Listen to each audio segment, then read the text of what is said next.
Leçon 4.3, numéro 5. Ça vous demande de représenter chaque équation graphiquement, puis aussi avec une table de valeurs. Alors, on va commencer avec ça. Ici, la première chose à faire, ou la chose que la plupart d'étudiants trouvent mieux à faire, c'est de changer ça en forme y égale mx plus b, parce qu'on peut vraiment c'est simplement à cause qu'on peut voir que m est la pente, puis ça c'est l'ordonnée à l'origine. Mais ici, même si on n'a pas fait ça, on peut tout simplement remplacer le x avec négative 2 ici. Ça nous donne 3 fois négative 2 plus y est 3. Ça veut dire que négative 6 plus y égale 3. On veut isoler le y, on va faire plus 6, le y est égal à 9. Ça veut dire que ici, nous avons 9. Une autre façon de le faire, c'est de tout simplement changer ça en forme y égale mx plus b, à cause que avec ça, on peut tout simplement changer les valeurs de y avec la pente. Mais c'est à vous autres à choisir comment vous allez procéder. Alors, on va faire la deuxième partie avec ça.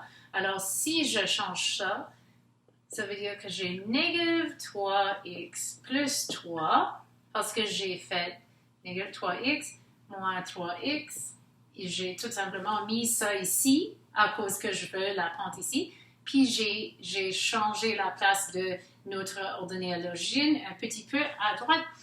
Parfait. Maintenant, je sais que lui doit changer chaque fois par négative 3. Mais,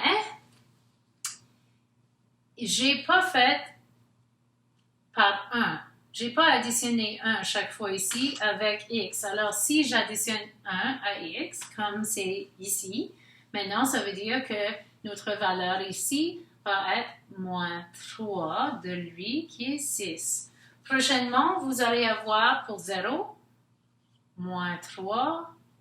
Ça, c'est 3. Ensuite, alors vraiment, c'est comme on a sauté par-dessus lui. Alors, tu peux tout simplement dire 3 moins 6, qui est négative 3. Alors, les valeurs ici sont 9, 3 et négative 3. Si vous voulez, vous pouvez aussi faire une table de valeurs avec x comme ça pour avoir chaque valeur ici. Mais la plupart des étudiants trouvent que c'est assez facile avec une question comme ça de tout simplement remplacer le x avec le négative 2 et résoudre pour y. Alors, on va faire ça de cette façon ici. Alors, si je mettrais négative 2 au lieu de x ici, moins 2y égale 8. Ça veut dire qu'il faut, et je vais piger une couleur ici, plus 2. Pourquoi plus 2? Parce que c'est l'inverse de moins 2. Et il faut que je fasse ça sur le côté aussi. Ça nous donne 0. Maintenant, j'ai négative 2y qui est égal à 10. Maintenant, qu'est-ce qu'il faut faire? Il faut diviser par négative 2 parce qu'ici, c'est une multiplication comprise. Alors, divise par négative 2, divise par négative 2, bye bye. Maintenant, nous avons y égale à négative 5. Alors, je peux mettre négative 5 ici. Ensuite, je remplace x avec 0 parce que cette fois, ça dit que x est 0. Et c'est quoi y quand nous avons x0? J'ai parlé des fonctions un peu et on a parlé de input-output. Ça veut dire que si notre valeur est négative 2, ça va nous donner négative 5 pour y. Dans cette équation, si notre valeur est 0, ça va nous donner quoi pour le y cette fois? Et vous voyez que ça, c'est exactement pourquoi il faut garder x et y ici quand nous écrivons nos équations. Parce que ces deux choses changent avec les points. Mais les deux autres choses, ici un coefficient puis une constante, ne change pas. OK, bon, maintenant, 0, ça nous donne négatif 2y égale 8, ou tout simplement, nous avons négatif 4. Combien d'autres? OK. OK, maintenant, oh, nous avons une autre, oui, c'est ça. On va mettre le 2 ici, en remplaçant le x avec notre valeur ici. Qu'est-ce que ça va nous donner pour le y? Ici, cette fois, j'ai positif 2. Alors, je vais faire le contraire qui est négatif 2 pour éliminer ça. Si je fais ça ici, il faut le faire ici. Voilà, négatif 2y est égal à 6.